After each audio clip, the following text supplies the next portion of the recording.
দেবিদ্বারে এই মুহূর্ত থেকে চাঁদার কবরস্থ ঘোষণা করা হলো।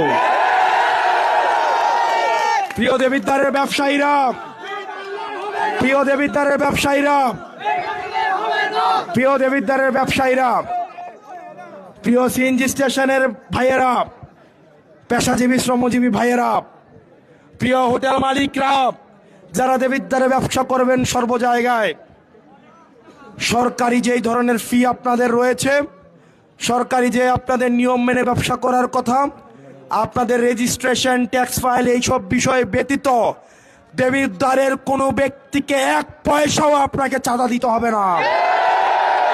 যদি কেউ চাঁদার জন্য আসে তাকে বেঁধে রেখে আপনারা পুলিশকে খবর দিবেন।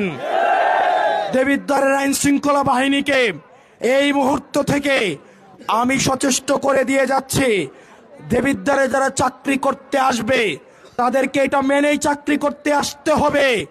সরকারের যেই বেতন ভাতা, সরকারের যেই যেই সুবিধা আপনাদেরকে দেওয়া হয়, আপনারা আমাদের ভাই, আপনারা বাংলাদেশটা পরিবর্তন করতে চান আমার সরকারি চাকরিজীবী ভাইয়েরা।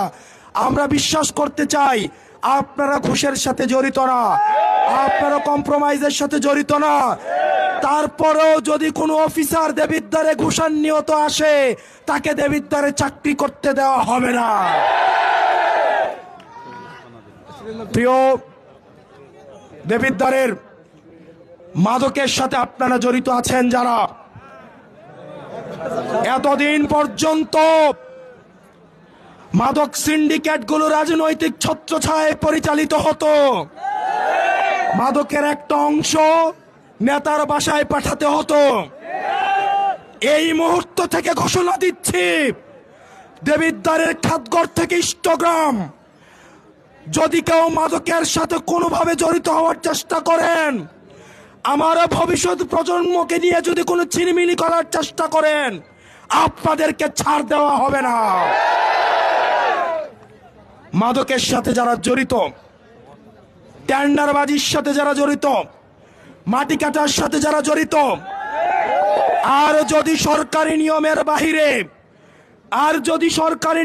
বাহিরে এক কোদাল মাটি দেবিদ্বারের গুমতি থেকে নেওয়া হয়, আপনাদেরকে ছাড় দেওয়া হবে না।